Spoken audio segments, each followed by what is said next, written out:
पिछले क्लास में हमने पढ़ा, क्या पढ़ा? अभी तक हमने बायोमोलिक्यूल्स में पढ़ा कि किसी भी सेल को या लीवर का टुकड़ा को ट्राइक्लोरोएसिटिक एसिड में डालने के बाद उसके बाद उसमें हम ग्राइंड करते हैं। ग्राइंड करने के बाद जिसमें पीसते हैं उसको मोटर बोलते हैं, और जिससे पीसते हैं उसको पिस्टिल बोलते हैं। उसका चटनी बना देते हैं, स्लरी बोलते हैं। स्लरी को कॉटन क्लॉथ या चीज क्लॉथ पे छान देते हैं। ऊपर जो रहता है उसको रिटेंटेड या एसिड इनसॉल्युबल पूल या फिर मैक्रोमोलिक्यूल बोलते हैं, और नीचे जो आ जाता है उसको हम लोग फिल्ट्रेट या फिर उसको एसिड सॉल्युबल पूल बोलते हैं या फिर माइक्रोमोलिक्यूल बोलते हैं। बायो माइक्रोमोलिक्यूल में आ जाता है एमिनो एसिड आता है, पॉलीसेकेराइड आता है, मोनोसेकेराइड आता है और न्यूक्लियोटाइड न्यूक्लियोसाइड आता है, और यही तीन चीज आता है। अब बायो मैक्रोमोलिक्यूल में जो साइज में 1000 डेल्टन से ऊपर होते हैं तो वो आ जाते हैं बायो मैक्रोमोलिक्यूल में, जैसे पॉलीसेकेराइड आ गया, प्रोटीन आ गया, न्यूक्लिक एसिड आ गया और लिपिड आ गया। ठीक है, लिपिड का साइज बड़ा होता है, छोटा होता है 800 डेल्टन, लेकिन फिर भी उसके नेचर की वजह से एसिड इनसॉल्युबल पूल में रखा गया है।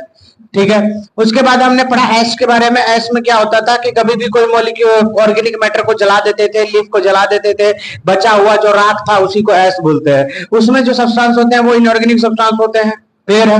उसके बाद फिर हमने पढ़ा वेट वेट ड्राई वेट, ये सब पढ़ा। उसके बाद फिर हमने पढ़ा कि जो न्यूक्लिक एसिड होता है, न्यूक्लिक एसिड के बारे में स्टार्ट किया। न्यूक्लिक एसिड जो होता है दो टाइप का होता है, एक होता है डीएनए और एक होता है आरएनए। न्यूक्लिक एसिड में डीएनए का फुल फॉर्म होता है डीऑक्सीराइबो न्यूक्लिक एसिड, आरएनए का फुल फॉर्म होता है राइबो न्यूक्लिक एसिड। और डीएनए में होता है ये कि डीएनए हो या आरएनए हो वो बना होता है न्यूक्लियोटाइड्स का। किसका बना होता है? और न्यूक्लियोटाइड्स में 3 कंपोनेंट होते हैं, नाइट्रोजन बेस होता है, पेंटोस शुगर होता है और फॉस्फेट होता है। नाइट्रोजन बेस और पेंटोस शुगर के बीच में ग्लाइकोसाइडिक बॉन्ड होता है, ग्लाइको शुगर और फॉस्फेट के बीच में फॉस्फोएस्टर बॉन्ड होता है। यहां तक हम लोग पिछले क्लास में पढ़े थे। अब आगे बढ़ते हैं। तो अब क्या बोला गया, ध्यान से सुनो। अब यहां पे बोलेंगे जो नाइट्रोजन बेस होता है, ध्यान से समझना। आज का हमारा टॉपिक है नाइट्रोजन बेस। ठीक है, ध्यान से सुनो। हम बोले थे डीएनए हो या आरएनए हो वो न्यूक्लियोटाइड का बना हुआ है। किसका बना है? न्यूक्लियोटाइड्स का बना हुआ। अब न्यूक्लियोटाइड्स में क्या क्या चीजें आती है? एक आता है नाइट्रोजन बेस, क्या आता है? और होता है शुगर, क्या आता है? और होता है फॉस्फेट, क्या होता है? जब तीनों को एक साथ बोलेंगे, तीनों को एक साथ बोलेंगे यहाँ पे, तो ये तीनों को हम लोग न्यूक्लियोटाइड बोलेंगे। क्या बोलेंगे? न्यूक्लियोटाइड बोलेंगे। और नाइट्रोजन बेस और शुगर को हम लोग यहाँ पे अगर बस इस दोनों को कंसीडर करेंगे तो इसको हम लोग न्यूक्लियोसाइड बोलेंगे। क्या बोलेंगे? न्यूक्लियोसाइड बोलेंगे। क्या बोलेंगे? न्यूक्लियोसाइड। तो अब पूछेगा तुमसे, बताओ न्यूक्लियोसाइड क्या होता है? नाइट्रोजन बेस और शुगर, पेंटोस शुगर। तो नाइट्रोजन बेस और pentose sugar collectively called nucleoside, और तीनों को मिला के क्या बोलेंगे? न्यूक्लियोटाइड। अब यहां पे क्या हो गया? न्यूक्लियोटाइड हो गया। अब क्या देखने वाली चीज है कि अगर इन दोनों की बॉन्डिंग की बात करते हैं तो नाइट्रोजन बेस और शुगर के बीच में जो बॉन्डिंग होता है तो इस बॉन्डिंग को हम लोग बोलते हैं एन ग्लाइकोसाइड। क्या बोलते हैं? एन ग्लाइकोसाइडिक बॉन्ड बोलते हैं, ग्लाइकोसाइडिक बॉन्ड बोलते हैं। क्या बोलते हैं? हाँ, एन ग्लाइकोसाइडिक बॉन्ड। और शुगर और फॉस्फेट के बीच में जो होता है इसको हम लोग बोलते हैं फॉस्फोइस्टर बॉन्ड। क्या बोलते हैं? फॉस्फोइस्टर बॉन्ड। ठीक है, ये हमने बोला है अभी तक। आप ध्यान से सुनोगे, फॉस्फोइस्टर बॉन्ड हो गया। अब हम जैसे बोल रहे हैं कि मान लेते हैं यहाँ पे हम एक डीएनए बना के दिखाते हैं तुम लोगों को। यहाँ पे अगर मान लेते हैं ये डीएनए का ये एक स्ट्रैंड है, ठीक है, और ये डीएनए का दूसरा स्ट्रैंड है। तो डीएनए का एक स्ट्रैंड और दूसरा स्ट्रैंड हम बोले हैं कि छोटा छोटा टुकड़ा जो है डीएनए का वो न्यूक्लियोटाइड का बना हुआ है। किसका बना हुआ है? अब देखो, इस बार साइड में न्यूक्लियोटाइड है और इस साइड में न्यूक्लियोटाइड है। डीएनए का हर हिस्सा जो है वो न्यूक्लियोटाइड का बना हुआ है, ये न्यूक्लियोटाइड का बना हुआ है, और ये न्यूक्लियोटाइड आपस में जुड़े हुए होते हैं। न्यूक्लियोटाइड आपस में क्या होता है? जुड़े होते हैं, और जिससे जुड़े होते हैं उसका नाम होता है हाइड्रोजन बॉन्ड। क्या नाम होता है? हाइड्रोजन बॉन्ड होता है। क्या नाम होता है? तो यहाँ पे दो न्यूक्लियोटाइड के बीच में अलग अलग स्टैंड है, तो उस दोनों को जोड़ने के लिए कौन सा बॉन्ड हो गया? हाइड्रोजन बॉन्ड हो गया। बात आई समझ में? अब देखो, इसी डीएनए में अब देखो तुम लोग अभी तक डीएनए में बस क्या पढ़े हो, फुल फॉर्म पढ़े हो, डीऑक्सी राइबोन्यूक्लिक एसिड। लेकिन यहां जो हम पढ़ने वाले हैं पूरा डीएनए का केमिकल स्ट्रक्चर पढ़ने वाले हैं। क्या पढ़ने वाले हैं? डीएनए का केमिकल स्ट्रक्चर। तो अगर आप इस डीएनए को अच्छे केमिकल लेवल पे देखोगे तो इसमें तुमको दिखेगा नाइट्रोजन बेस, शुगर, फॉस्फेट। फिर क्या देखोगे? Nitrogen base, sugar, phosphate. फिर क्या देखोगे? Nitrogen base, sugar, phosphate. फिर क्या देखोगे? नाइट्रोजन बेस, शुगर और फॉस्फेट। तो यहां पे ध्यान से समझोगे तो ये आप देख रहे हो जगह जगह न्यूक्लियोटाइड्स है, और दूसरे साइड भी बना देते हैं न्यूक्लियोटाइड्स। तो यहां पे भी है नाइट्रोजन बेस, शुगर, फॉस्फेट। थोड़ा उल्टा होता है इस साइड में, ठीक है ना, क्योंकि दो नाइट्रोजन बेस के बीच में हाइड्रोजन बॉन्ड बनाना होता है। क्या बनाना होता है? ये हाइड्रोजन बॉन्ड है ना, तो दो नाइट्रोजन बेस के ही बीच में बनता है। बात समझना यहाँ पे ध्यान से। तो यहाँ पे भी नाइट्रोजन बेस, शुगर और फॉस्फेट, नाइट्रोजन बेस, शुगर और फॉस्फेट। तो यहाँ पे सारे न्यूक्लियोटाइड अलग अलग है, ठीक है, लेकिन सभी न्यूक्लियोटाइड को हम लोग जोड़ेंगे। जैसे ये न्यूक्लियोटाइड और ये न्यूक्लियोटाइड आपस में जुड़ेगा, तो जब भी दो न्यूक्लियोटाइड आपस में जुड़ता है तो एक का फॉस्फेट दूसरा का शुगर, एक का फॉस्फेट दूसरा का, एक का फॉस्फेट दूसरा का, और जहां शुगर में आखिरी में 3 बॉन्ड आ रहा है, 1 2 3 आया, हाँ 3 बॉन्ड आया, और इस उसका उल्टा होगा इस साइड। तो यहां का शुगर में 2 ही बॉन्ड आना चाहिए। अगर इस साइड इस वाले ब्लू वाले स्टैंड में नीचे वाले शुगर को 3 बॉन्ड आ रहा है तो ब्लैक वाले स्टैंड में कितना बॉन्ड आना चाहिए? 2। तो यहां पे इस शुगर में 2 बॉन्ड ऑलरेडी है कि नहीं है? तो अब इस शुगर का बॉन्डिंग इस फॉस्फेट से नहीं करेंगे, अब क्या करेंगे? इस फॉस्फेट का उससे करेंगे। यहां पे देखो, तो ये बॉन्ड जो है फॉस्फेट शुगर से जुड़ जाएगा, ये फॉस्फेट ये शुगर से जुड़ जाएगा, ये फॉस्फेट ये शुगर से जुड़ जाएगा। बात समझ रहे हो? और इस बॉन्ड का नाम होता है फॉस्फोडाइस्टर बॉन्ड। क्या नाम होता है? फॉस्फोडाइस्टर बॉन्ड नाम होता है। क्या नाम होता है? फॉस्फोडाइस्टर बॉन्ड नाम होता है। क्या नाम होता है? फॉस्फोडाइस्टर बॉन्ड होता है। क्या नाम होता है? अब तुमसे सवाल पूछा जाएगा, दो न्यूक्लियोटाइड के बीच में कौन सा बॉन्ड? बोल बोल और बोल। दो न्यूक्लियोटाइड के बीच में कौन सा बॉन्ड? दो न्यूक्लियोटाइड के बीच में कौन सा बॉन्ड? Phosphodiester bond. क्या बोलेगा? क्या बोलेगा? Phosphodiester bond. अब यहां पे देखोगे ध्यान से, तो ये जो डीएनए का स्टैंड बना रहे हैं हम, यहां ध्यान समझना, तो ये डीएनए का ये पूरा एक स्टैंड था, ठीक है, ये डीएनए का एक स्टैंड। ये डीएनए को ऐसे दिखा रहा है। अब देखो यहां पे भी तुमको दिखाता है ये वाला स्ट्रक्चर। एकदम दिमाग में क्लियर इमेज बना के चलना। ये डीएनए हो गया और ये डीएनए का दूसरा वाला स्टैंड हो गया। यहाँ पे स्टैंड को हम जूम आउट करके बनाया है, ये देखो। और बीच में जो हाइड्रोजन बॉन्ड है वो हाइड्रोजन बॉन्ड ऐसे ऐसे ऐसे ऐसे आता गया, ठीक है। यहाँ पे ये दोनों नाइट्रोजन के बेस, इसके बीच में, इसके बीच में, इसके बीच में, फिर यहाँ, फिर यहाँ, यहाँ, यहाँ, ये रहा। तो डीएनए में एक साइड यानी जिसका शुगर आखिरी में 3 बॉन्ड बना रहा है उस वाले एंड को बोलते हैं। तो ये ब्लू वाला है ना, तो ब्लू वाला एंड में आखिरी वाला शुगर जो होगा वो 3 बॉन्ड बना रहा है, इसीलिए आखिरी वाला स्टैंड को बोलेंगे 5 प्राइम एंड। क्या बोलेंगे? 5, अरे बोलते हैं ना 5 डैश, डैश भी बोल सकते हो, प्राइम भी बोल सकते हो। तो मेरे जबान पे प्राइम चढ़ा हुआ है, ठीक है। तो ये 5 प्राइम एंड हो गया। क्या हो गया? और यही जो 5 प्राइम है उल्टा साइड जाओगे तो देखो ये शुगर का 2 बॉन्ड बना रहा है, 2 को। तो ऊपर वाला शुगर तो ये को बना रहा होगा, तो ई वाला एंड कौन सा एंड हो जाएगा? 3 प्राइम एंड। क्या हो जाएगा? तो ये 3 हो गया। और ब्लैक वाला अगर देखोगे तो आखिरी वाला शुगर क्या बॉन्ड बना रहा है? ऊपर के तरफ, ऊपर के तरफ 3। तो ये वाला एंड क्या हो जाएगा? 5 प्राइम एंड। क्या हो जाएगा? और यही वाला डी स्टैंड जब जा रहा है तो यहां क्या हो जाएगा? 3 प्राइम है। तो इसीलिए डीएनए जो होता है वो एंटी पैरेलल होता है। क्या होता है बोलो? एंटी पैरेलल होता है। क्या होता है? एंटी पैरेलल होता है। क्या होता है? एंटी पैरेलल मतलब एक स्टैंड जो होता है उसका उल्टा होता है दूसरा वाला स्टैंड।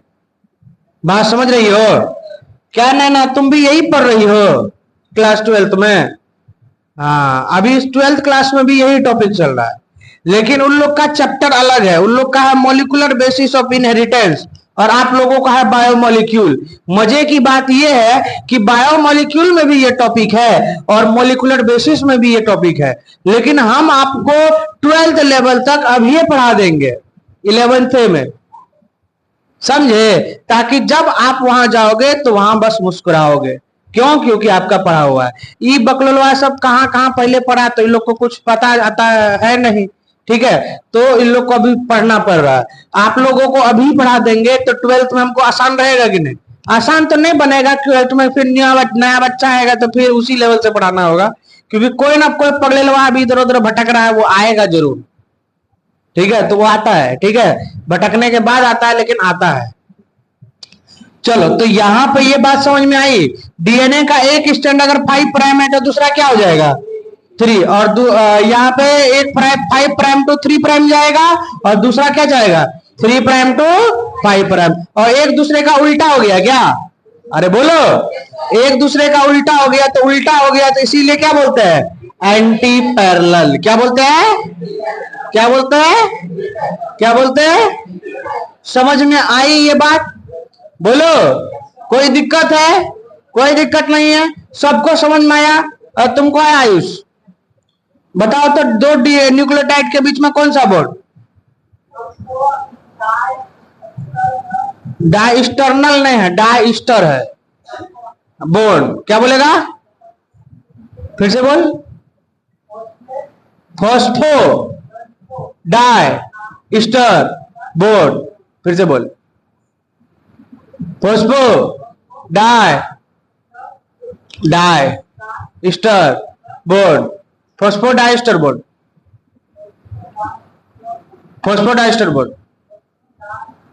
हाँ, आप जल्दी जल्दी बोल तो, जोर जोर से बोल। Phosphodiester bond. हाँ, दो न्यूक्लियोटाइड के बीच में कौन सा बॉन्ड? दो न्यूक्लियोटाइड के बीच में कौन सा बॉन्ड? बोल रहे हैं तो लोग क्या मुंह देख रहा है मेरा? दो न्यूक्लियोटाइड के बीच में कौन सा बॉन्ड? Phosphodiester bond. दो न्यूक्लियोटाइड के बीच में कौन सा बॉन्ड? दो न्यूक्लियोटाइड को जोड़ने वाला कौन सा बॉन्ड? वही बात है, फॉस्फोडाइस्टर बॉन्ड। क्लियर ना? चलो, ये वाली बात क्लियर है। इधर वाली बात, अब हम लोग न्यूक्लियोटाइड का स्ट्रक्चर देखेंगे।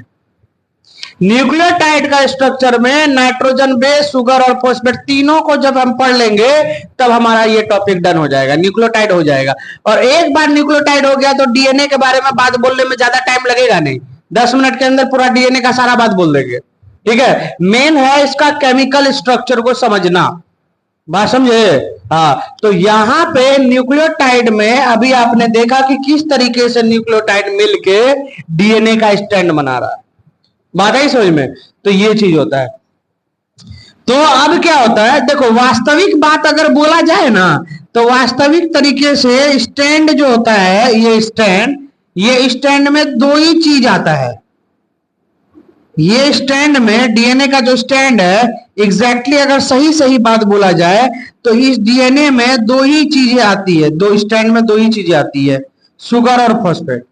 यहां पे भी दूसरा स्टैंड होगा तो इस स्टैंड में भी शुगर और फॉस्फेट ही आता है, ठीक है? बाकी जो आप नाइट्रोजन बेस देख रहे हो, तो डीएनए के बीच में ये स्ट्रक्चर देख रहे हो, बॉन्डिंग, ये दोनों डीएनए के बीच में होता है, ठीक है? यहाँ पे हाइड्रोजन बॉन्ड बना भी दे, अगर हम यहाँ हाइड्रोजन बॉन्ड बना भी दे, तो ये हाइड्रोजन बॉन्ड बन तो रहा है नाइट्रोजन बेस के बीच में, लेकिन नाइट्रोजन बेस डीएनए के दोनों स्टैंड के बीच में होता है, और स्टैंड जो बना होता है वो शुगर और फॉस्फेट, शुगर और फॉस्फेट, शुगर और फॉस्फेट का होता है। बात समझे? हालांकि डीएनए बना है न्यूक्लियोटाइड का ही, समझ रहा है बात को? डीएनए किसका बना? न्यूक्लियोटाइड का ही बना हुआ है, लेकिन न्यूक्लियोटाइड का जो नाइट्रोजन बेस है, दोनों साइड का नाइट्रोजन बेस, ये बाहर होता है स्टैंड से। ये स्टैंड जो देख रहे हैं, स्टैंड में दो ही चीज आता है, शुगर और फॉस्फेट। और ये क्वेश्चन नीट का रह चुका है, ये क्वेश्चन नीट का रह चुका है कि बताइए डीएनए का जो स्टैंड होता है, उस स्टैंड में कौन कौन सी चीजें होती है, नाइट्रोजन बेस और शुगर या फॉस्फेट। शुगर और फॉस्फेट क्या होता है, शुगर और फॉस्फेट से ही स्टैंड बनता है। नाइट्रोजन बेस तो डीएनए के स्टैंड के बीच में रहता है, और ये बीच में बॉन्डिंग करवाता है डीएनए का। बात आई समझ में? हम जब तुमको केमिकल स्ट्रक्चर दिखाएंगे तो और अच्छे से समझ में आएगा। बात आई समझ में? अभी थ्योरेटिकली इसलिए समझा दे रहे हैं ताकि तुम्हें चीजें समझ में आ जाए। जब हम लोग केमिकल स्ट्रक्चर देखेंगे तब तो ये सारी चीजें आएंगी ही आएंगी। बात समझे? तो ये बात समझ में आया? अरे बोल। अब हम अगली बात पे तरफ जाते हैं, ठीक है? अब हम लोग बात करने वाले हैं नाइट्रोजन बेस। अब हमारा अगला टॉपिक है, ध्यान से सुनो। नाइट्रोजन बेस के बारे में अगर बात किया जाएगा तो ध्यान से सुनना। नाइट्रोजन बेस के बारे में अगर बात किया जाएगा तो नाइट्रोजन बेस जो होता है वो दो टाइप का होता है। कितने टाइप का? क्या हो गया? अरे बोल नहीं रहा रे। दो टाइप का हो गया। क्या हो गया? दो टाइप का। एक को बोलेंगे हम लोग प्यूरिन। क्या बोलेंगे? प्यूरिन। एक हो जाएगा प्यूरिन। क्या हो जाएगा? प्यूरिन हो जाएगा। और एक हो जाएगा पायरिमिडीन। क्या हो जाएगा? पायरिमिडीन हो जाएगा। क्या हो जाएगा? पायरिमिडीन। तो यहाँ पे बोलेगा कि बताओ नाइट्रोजन बेस कितना टाइप? कितना टाइप? दो टाइप। कौन कौन? प्यूरिन और नाइट्रोजन बेस कितना टाइप? कौन कौन? प्यूरिन और पायरिमिडीन। अब प्यूरिन भी दो टाइप। प्यूरिन कितना टाइप? प्यूरिन भी दो टाइप। प्यूरिन जो होता है ये भी दो टाइप होता है। प्यूरिन के बारे में अगर बात किया जाए तो प्यूरिन दो टाइप का होगा यहाँ पे। तो एक हो जाएगा जिसको हम लोग बोलेंगे एडिनिन। क्या बोलेंगे? एडिनिन बोलेंगे। क्या बोलेंगे? एडिनिन। और दूसरा हो जाएगा यहाँ पे ग्वाइनिन। क्या हो जाएगा? ग्वाइनिन हो जाएगा। क्या हो जाएगा? ग्वाइनिन हो जाएगा। क्या हो जाएगा? ग्वाइनिन हो जाएगा। तो यहाँ पे बोला प्यूरिन कितना टाइप? कौन कौन? एडिनिन और ग्वाइनिन। क्या बोला? क्या बोला? प्यूरिन कितना टाइप? कौन कौन? एडिनिन और पायरिमिडीन होता है तीन टाइप। पायरिमिडीन कितना टाइप? तीन टाइप। एक होगा यूरासिल। क्या होगा? यूरासिल। क्या होगा? दूसरा होगा यहाँ पे थाइमिन। क्या होगा? थाइमिन होगा। क्या होगा? और तीसरा क्या होगा? साइटोसिन। क्या होगा? साइटोसिन होगा। क्या होगा? साइटोसिन होगा। क्या होगा? हाँ, साइटोसिन होगा। तो कितने हो गए नाइट्रोजन बेस? दो टाइप के। नाइट्रोजन बेस कितना टाइप? पहला कौन? दूसरा कौन? पहला कौन? दूसरा कौन? नाइट्रोजन बेस कितना टाइप? कौन कौन? प्यूरिन और अच्छा, प्यूरिन कितना टाइप? कौन कौन? एडिनिन और प्यूरिन कितना टाइप? एडिनिन और प्यूरिन कितना टाइप? कौन कौन? एडिनिन और प्यूरिन कितना टाइप? कौन कौन? प्यूरिन कितना टाइप? कौन कौन? प्यूरिन कितना टाइप? कौन कौन? अच्छा, पायरिमिडीन कितना टाइप? कौन कौन? साइटोसिन। पायरिमिडीन कितना टाइप? तीन टाइप। कौन कौन? Uracil, thymine, cytosine. क्या बोलेगा? यूरासिल, थाइमिन और क्या बोलेगा? क्या बोलेगा? क्या बोलेगा? क्या बोलेगा? क्या बोलेगा? पायरिमिडीन कितना टाइप? तीन टाइप। कौन कौन? यूरासिल, थाइमिन और साइटोसिन। प्यूरिन कितना टाइप? कौन कौन? एडिनिन और ग्वानिन। समझ में आया? याद हुआ? अभी मिटा देंगे तो बोल देगा। हाँ, आयुष ने बोल पाएगा। बोल रहा आयुष, प्यूरिन के टाइप? 2 टाइप, कौन कौन? हाँ, ग्वानिन। हाँ, साइटोसिन पैरामिडिन का टाइप? 3 टाइप, कौन कौन? यूरासिल, हाँ, थाइमिन, हाँ, साइटोसिन। अरे लिखा ना, URACIL, uracil, THYMIN, thymine, CYTOSIN, साइन, साइटोसाइन, साइटोसिन बोलते हैं। तो यहाँ पे एडिनिन हो गया, ग्वानिन हो गया, यूरासिल हो गया, थाइमिन हो गया और साइटोसिन। समझ में आया? समझाए कहां, बस तो याद करा रहे हैं। ठीक है, तो यहाँ पे प्यूरिन कितना टाइप? कौन कौन? एडिनिन और ग्वानिन। अच्छा, पैरामिडिन होता है 3 type, uracil, thymine, cytosine, uracil, thymine, cytosine, uracil, thymine, cytosine. क्या बोलेगा? Uracil, thymine, cytosine. क्या बोलेगा? बोलेगा कितने मुक्का, गधा कहीं का। Uracil, thymine, cytosine. क्या बोलेगा? Uracil, thymine, cytosine. क्या बोलेगा? आज प्यूरिन कितना टाइप? कौन कौन? एडिनिन और guanine. Adenine, guanine, uracil, cytosine, thymine, यही सब होता है डीएनए में। बात आई समझ में? इसमें से देखो, एडिनिन जो होता है वो कहां कहां होता है? तो ये आरएनए में भी होता है। और किस में होता है? डीएनए में भी होता है। बात समझ रहे हो? ग्वानिन जो होता है ये भी आरएनए में भी होता है और यहाँ पे डीएनए में भी होता है, दोनों में होता है।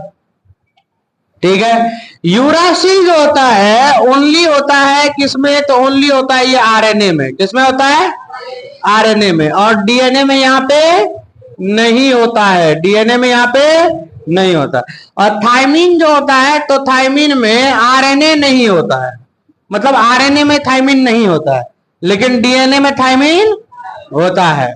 ठीक है, ये होता है। साइटोसिन फिर दोनों में हो गया, समझ रहे हो ना? तो ये आरएनए में भी होता है और डीएनए में भी होता है। ठीक है, तो आरएनए और डीएनए में दोनों में होता है। बात आई समझ में? तो यहाँ पे साइटोसिन, अब तुमसे पूछा जाएगा बताओ डीएनए में कौन नाइट्रोजन बेस जो है वो नहीं होगा? कौन सा नाइट्रोजन बेस जो है वो डीएनए में नहीं होगा? कौन होगा? कौन सा ऐसा चीज है जो, कौन सा नाइट्रोजन बेस डीएनए में नहीं होगा? यूरासिल। और कौन सा नाइट्रोजन बेस आरएनए में नहीं होगा? अब ऐसा सवाल पूछे, बताओ कौन सा नाइट्रोजन बेस जो है डीएनए में होगा? गलत जवाब। एडेनिन, ग्वानिन, थाइमिन, साइटोसिन, चारों। ये सवाल एक बार नीट में आया है। बच्चा से पूछा कौन सा नाइट्रोजन, कौन सा प्यूरिन, ऐसे पूछेगा तुमसे सवाल। देखो कैसे कैसे पूछेगा, कौन सा प्यूरिन, अच्छा कौन सा पैरामिडिन जो है आरएनए में नहीं होता है? थाइमिन। कौन सा पैरामिडिन डीएनए में नहीं होता है? यूरासिल नहीं होता है। समझे? ऐसे क्वेश्चन पूछ सकता है। बात समझा? और उसके अलावा और भी घुमा फिरा के पूछता है, 4 ऑप्शन दे देगा, पूछेगा कि बताइए आरएनए में क्या होता है। ठीक है, ऐसे ऑप्शन दे देगा, आरएनए में क्या होता है। तो ऑप्शन में पहले दे देगा ग्वानिन, साइटोसिन, थाइमिन, देगा ग्वानिन लिख देगा ऐसे। ऑप्शन देखो कैसे, सवाल कैसे पूछेगा, ग्वानिन लिख दिया, थाइमिन लिख दिया, ठीक है, और उसके बाद यहां पे मान लो कोई और सब्सटेंस लिख दिया, बोथ, बोथ लिख दिया, ठीक है, ए एंड बी, और नन ऑफ द अबव।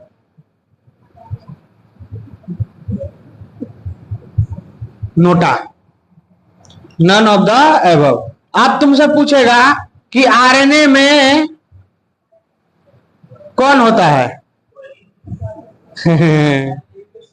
कौन होता है? तो यहां पे बोलेगा तुमसे बताइए आरएनए में कौन होता है, तो तुम पट से पढ़े ग्वानिन, ठीक है, तुम पट से पढ़े थाइमिन, है ना, और तुमको लगा है इसमें तो ऑप्शन ए में नहीं है, आरएनए में कौन होता है? तो ग्वानिन होता है। तो ग्वानिन नहीं होता है।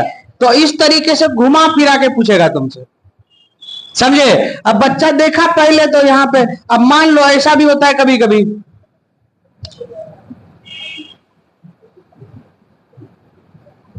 ऐसी टाइप से घुमा फिरा के पूछेगा, यही टाइप्स बनते हैं क्वेश्चन। कभी आरएनए डाल देगा, कभी डीएनए डाल देगा, कभी थायमिन डाल देगा, इस तरीके से घुमा फिरा के पूछेगा। बात समझे? तो यहाँ पे बोला प्यूरिन कितना टाइप? 2 टाइप। कौन कौन? एडेनिन और, मुंह से हाथ हटा, एडेनिन और यहाँ पे थायमिन, पैरामिडिन कितना टाइप? कौन कौन? यूरासिल, साइटोसिन और थायमिन। समझ में आया? ये याद हुआ? अभी इसका स्ट्रक्चर देखेंगे हम लोग। ठीक, पहले इसको ड्रॉ करो, पहले इधर वाला बात ड्रॉ करना, तब इधर वाला बात ड्रॉ करना। नोट्स हम भेज देंगे, अब यहां से नोट्स भेजेंगे ग्रुप में बायोमोलिक्यूल का, नहीं नोट्स भेज देंगे तुमको, हैंड रिटन है, तो उसको तुम लोग लिखना शुरू कर दोगे नोट्स को। बोलो।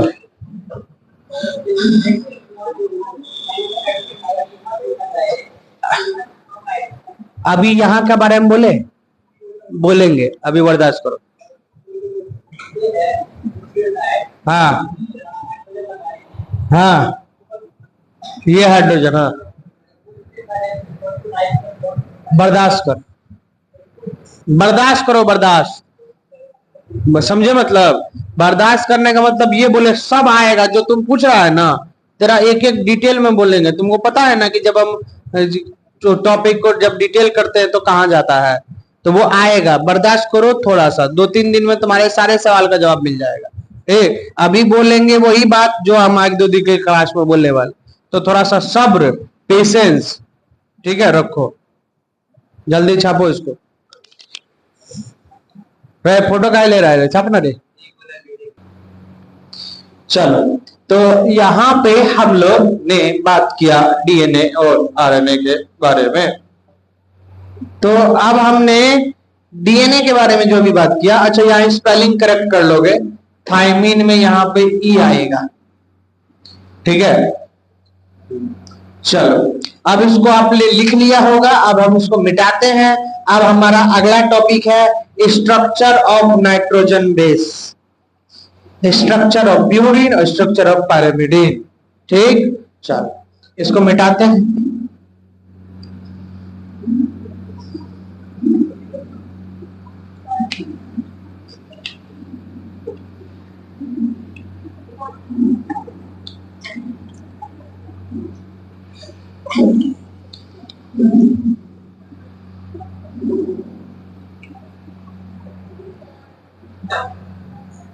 टाइम हो गया है, 2 मिनट है मेरे पास।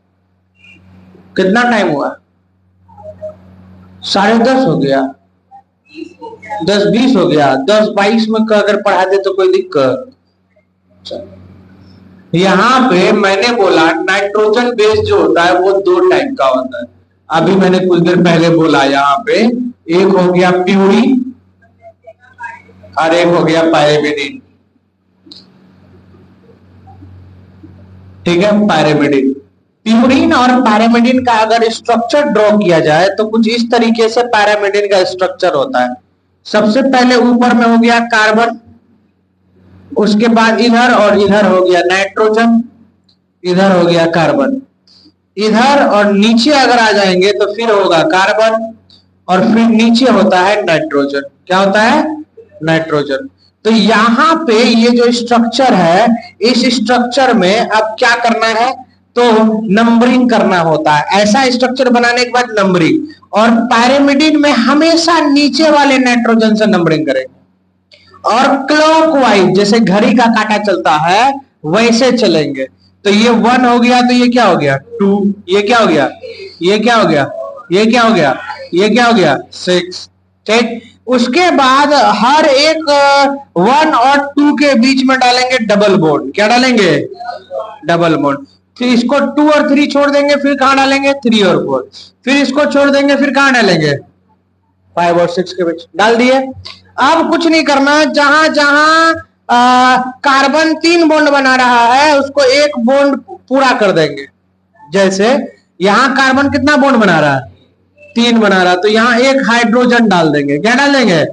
तो कार्बन को कितना बॉन्ड हो गया, और यहाँ पे कार्बन कैटो बॉन्ड बना रहा है 3, क्या डाल देंगे, यहाँ क्या बना रहा है 3, 4 हो गया। तो कार्बन को 4 बॉन्ड पूरा हो गया, कार्बन के 4 बॉन्ड ना बनाता है, यहाँ भी 4 बॉन्ड पूरा हो गया। नाइट्रोजन कितना बनाता है, 3 बॉन्ड बनाता है, 2 बॉन्ड बनाता है, बकलो लिया, 3 बॉन्ड बनाएगा, 1 2 3 पूरा है, 1 2 3 पूरा है, ठीक है। ये स्ट्रक्चर है पायरेमिडिन का, किसका है, पायरेमिडिन का। और यहां पे हम लोग एक स्ट्रक्चर बनाएंगे प्यूरिन का। तो प्यूरिन में जो होता है कुछ इस तरीके से, सेम टू सेम वैसा ही स्ट्रक्चर बना दो जैसा वो वाला है, कार्बन इस साइड, कार्बन इस साइड नाइट्रोजन, फिर नीचे आओ कार्बन, फिर नीचे आओ कार्बन, फिर नीचे आ जाओगे तो नाइट्रोजन, क्लियर। अब यहाँ पे एक रिंग और बनाना होता है, यहाँ पे डालते हैं नाइट्रोजन, फिर डाले कार्बन, फिर डाले नाइट्रोजन और फिर डाले कार्बन, ठीक है। नंबरिंग करो, तो नंबरिंग हमेशा वहां नीचे में एन, नीचे वाले एन से किए थे, यहां पे करेंगे ऊपर वाले एन से। यहाँ पे 1, और वहां क्लॉकवाइज चले थे, यहाँ उल्टा चलेंगे एंटी क्लॉकवाइज, 1 2 3 4 5 6 7 8 9। अब यहाँ पे क्या करेंगे, डबल बॉन्ड बनाएंगे। तो डबल बॉन्ड वहां जैसे जैसे है ना वैसे वैसे यहाँ भी बनाना है। यहाँ पे इन ऊपर में पहला कार्बन नाइट्रोजन के बीच में डबल बॉन्ड यहाँ डाल दिए, फिर दूसरा कार्बन नाइट्रोजन के बीच में डबल बॉन्ड डाल दिए, यहाँ कार्बन कार्बन के बीच में डबल बॉन्ड डाल दिए, फिर अगले को छोड़ दिए, फिर अगले में कार्बन नाइट्रोजन के बीच में बॉन्ड डाल दिए, फिर अगले को छोड़ दिए। अब यहाँ पे यहाँ बॉन्ड देंगे तब भी ये नाइट्रोजन को यहाँ पे दिक्कत हो जाएगा, ठीक है, छोड़ छोड़ के बनाते हैं बॉन्ड। और यहाँ पे आप क्या करेंगे, हाइड्रोजन से वैलेंसी को पूरा करेंगे, क्या करेंगे, हाइड्रोजन से वैलेंसी को पूरा करेंगे। तो यहाँ पे लग जाएगा हाइड्रोजन, कार्बन 4 बॉन्ड बना रहा था, 3 बॉन्ड बना रहा था, अब 4 बनाएगा। यहाँ पे भी कार्बन 3 बॉन्ड बना रहा है, 4 बनाएगा। नाइट्रोजन 3 बनाता है तो 2 ये है इसके पास, एक हाइड्रोजन डाल दो। यहाँ कार्बन 3 बना रहा है तो यहाँ 4 बना दो। बात आई समझ में। ये स्ट्रक्चर जो है वो किसका है, प्यूरिन का, और ये स्ट्रक्चर किसका है, पायरेमिडिन का। और ये जो एक्स्ट्रा रिंग है, ये रिंग और ये रिंग एक ही जैसा है, लेकिन इसमें एक एक्स्ट्रा रिंग है, इस रिंग को बोला जाता है इमिडाजोल रिंग। क्या बोला जाता है, इमिडाजोल, क्या बोला जाता है, इमिडाजोल रिंग बोला जाता है। बात आई समझ में, इसमें समझने वाला कुछ नहीं है। 5 बार ये बना के लाना है और 5 बार ये बना के लाना है, और कॉपी अगर भूल गए तो अगले क्लास में 15 बार ये बनाना है और 15 बार ये बनाना है। और कॉपी नहीं भूले, बनाना भूल गए, तब 10 बार देंगे बनाना। हाँ, छोटा वाला रिंग का नाम इमिडाजोल है, ठीक है। इसमें समझने वाला कुछ नहीं है। कल इसको 10 बार और बना के लाना है, 5 बार बना के लाना है, उसके बाद जो है हम लोग फिर इसको 25 बार अगले क्लास में देंगे, ठीक। दूसरा चीज देंगे, थायमिन साइटोसिन, ठीक है। बनाओगे 10 बार लिखोगे, अपने आप याद हो जाएगा, समझा बात को। हाँ, तो इतना काम करके आना, ठीक। आज के लिए इतना ही, मिलते हैं कल अपने निर्धारित समय पे।